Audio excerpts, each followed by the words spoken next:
Hello and welcome to the JSA Studio. I am your host, as always, Nathan, and today coming at you with our final week of the regular season predictions. We're going to be going over the Big Ten and every Big Ten team for the final time this season. However, before we get into the video proper, I am going to take this time to ask you to like, comment, and subscribe. It would really help out the channel if you did so. And now with the intro done and out of the way, there's only one thing left to do, and that is to get started by starting with Minnesota at Wisconsin. The line for this game is Wisconsin -2. The over-under is 43.5. This game is actually done and finished by the time you will be seeing this. I am actually recording this minutes before the game starts. It is currently 11:55 a.m. So rest assured, I have no insider information about how this game is going to go. And speaking of how I think the game is going to go, I do think this is going to be a classic Big Ten West kind of game. Relatively low scoring, but then you look at the score and you're like, actually, they scored more points than I thought they were going to score. And speaking of the score, I've got this one being Minnesota 21, Wisconsin 24. I do think Minnesota is the better football team, so it wouldn't shock me if they won the game. However, this is a rivalry game, and Wisconsin is fighting to get to a bowl game, which is kind of a must-have situation for Luke Fickell right now. And I do think he's going to get it. It will be a close game. It will be a ground and pound, grind it out, maybe a play-action shot play here or there style of game. Again, a classic Big Ten West sort of affair.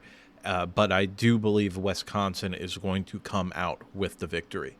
Moving on to Nebraska at Iowa. The line for this game is Iowa -5.5. The over-under is 39.5, so a low scoring affair.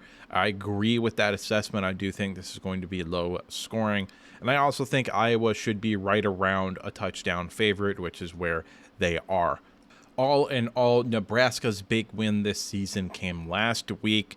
Once it became pretty clear that they weren't going to be that dark horse Big Ten championship contender that a lot of people pegged them as this year, the goals shifted from, hey, maybe we can compete, to, okay, let's make a bowl game. Let's get those extra practices. Let's get Dylan Raiola some more experience against a Power 5 opponent, or Power 4 opponent, rather. And for Iowa, the main goal here is to be Iowa, to win somewhere between 8 and 10 games. And you're on track to do that, especially because I do have you winning the game. My score prediction for this matchup is Iowa 24, Nebraska 17.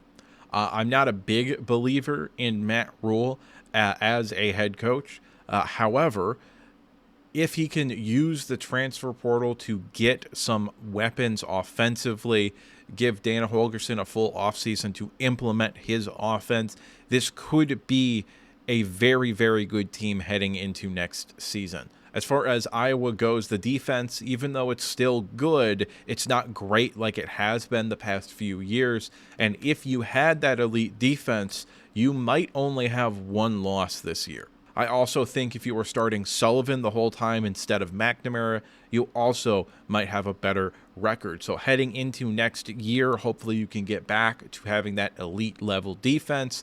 And with Sullivan offensively, you can end up having a little bit more consistency there, in which case, who knows what this team could be next year. Oh boy, the game is up next. Michigan versus Ohio State. Ohio State is currently a 21-point favorite. The over-under for this game is set at 42.5.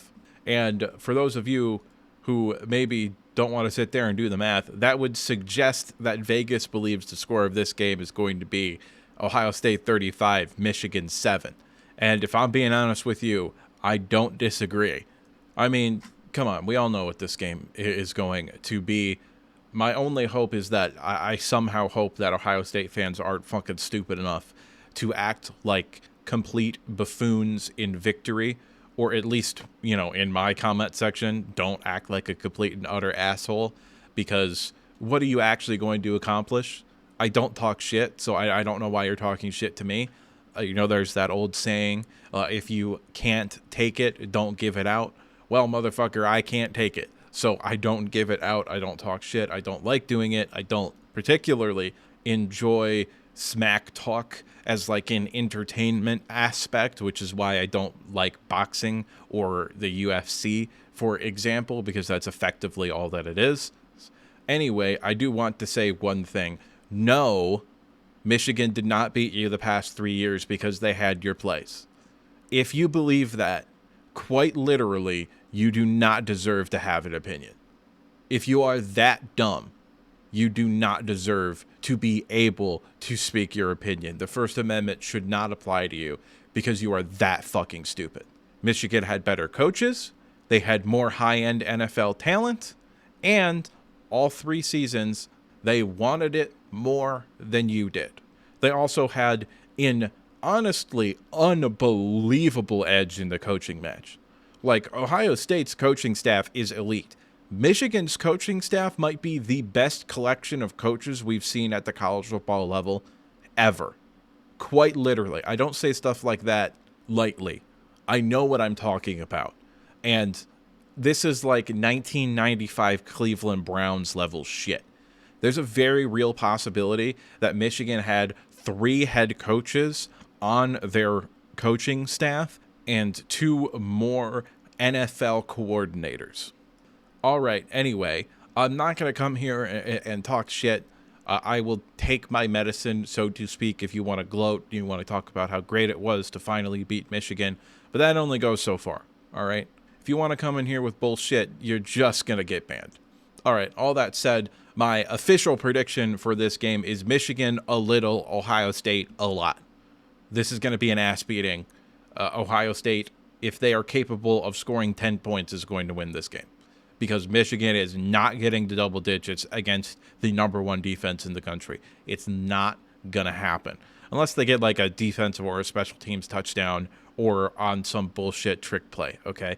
But no, I just don't see really any pathway to victory for Michigan, even if Michigan's potential 4 first-round picks along the defensive line just light it up.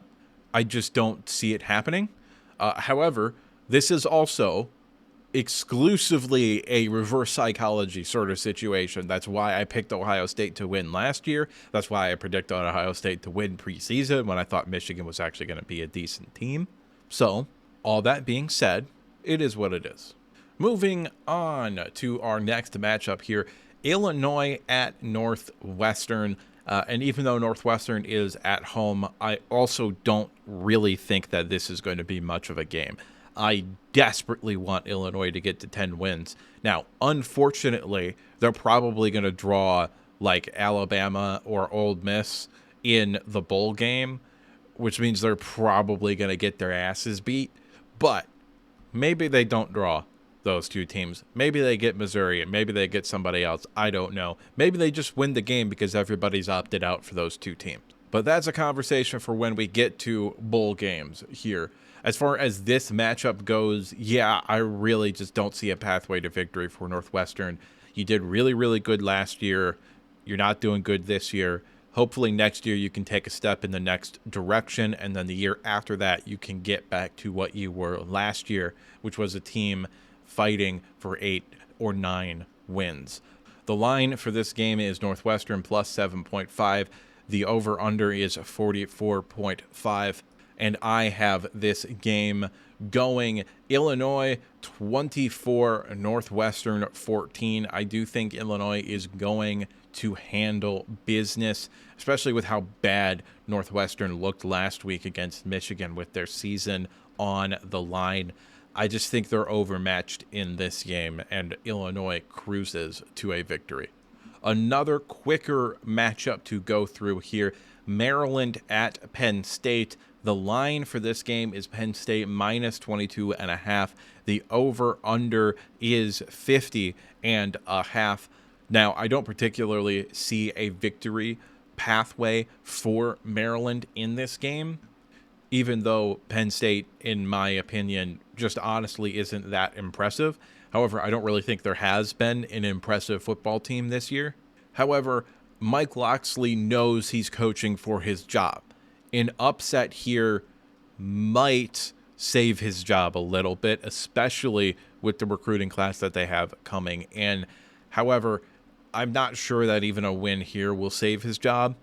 However, I'm also not sure a loss here will fire him. I don't really have a good read on how they're looking in terms of what they think they're going to do with Mike Locksley.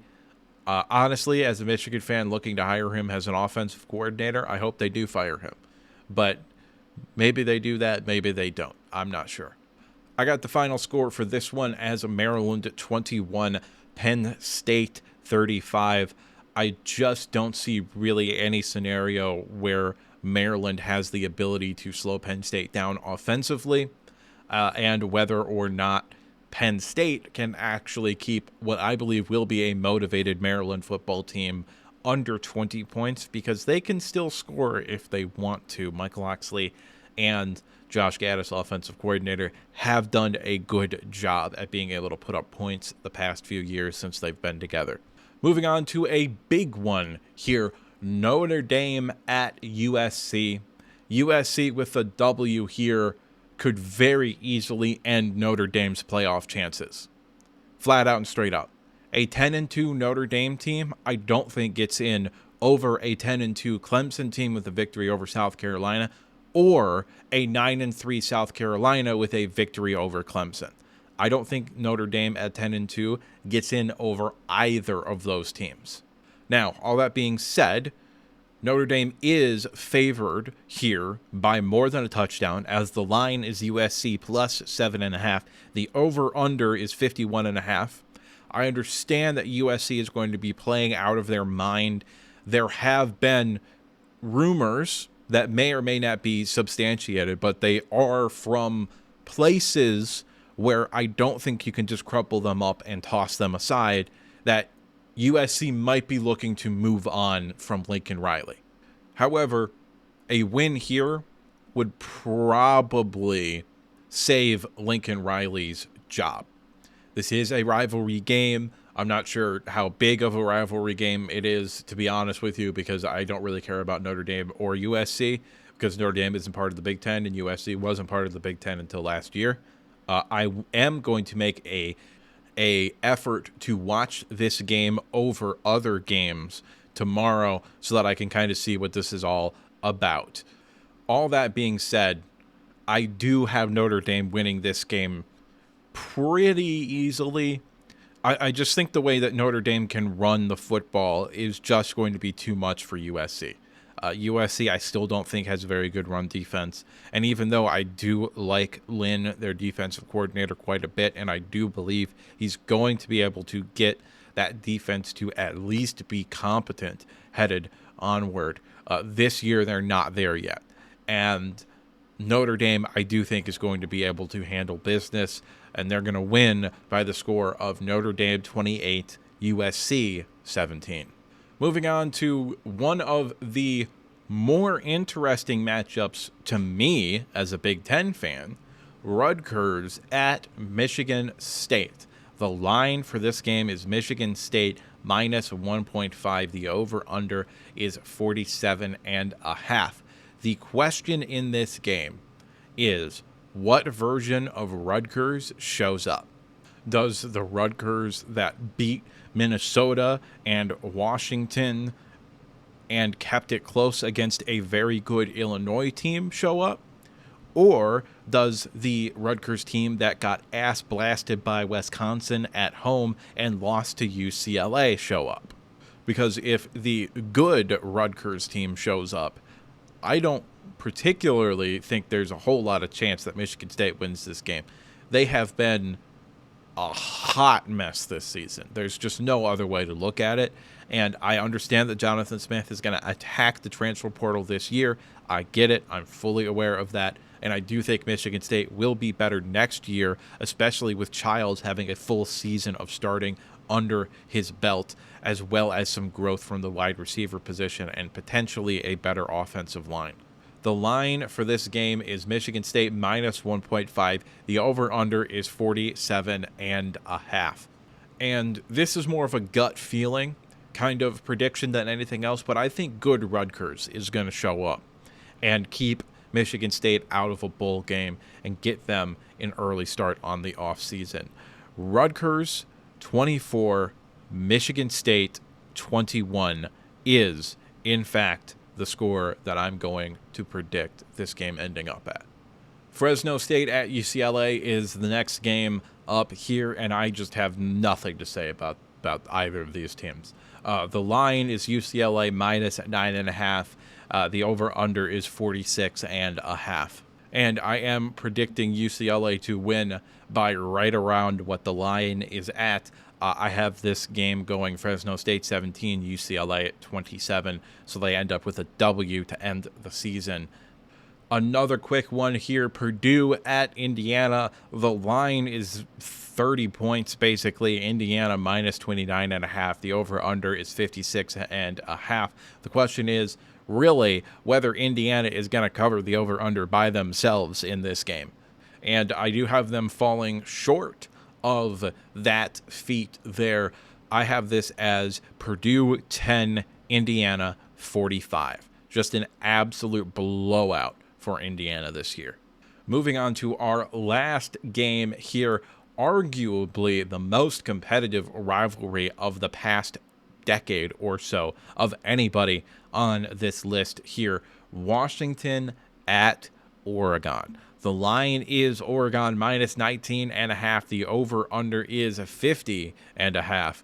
I do believe that Jedd Fisch is going to have this Washington team ready to play. I think they are going to want to ruin Oregon's perfect season.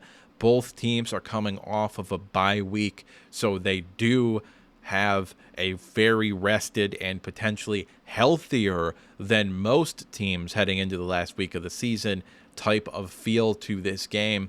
However, ultimately, I do believe Oregon is going to pull out the victory here, but I think this game is closer than the score indicates. I think this is going to be a close game at halftime, maybe something like 10-14, and then I think Oregon is going to pull away a little bit in the third quarter. It's probably 17-24 at the end of the third quarter, and then Oregon's just going to kind of run away with it in the fourth, get that security blanket touchdown, and handle business, ending the game Washington 17, Oregon 31.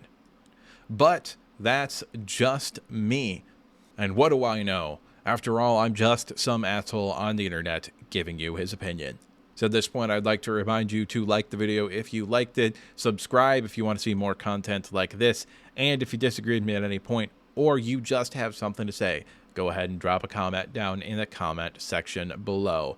And now with the outro done and out of the way, there's only one thing left to say, and that's that I'll see you next time.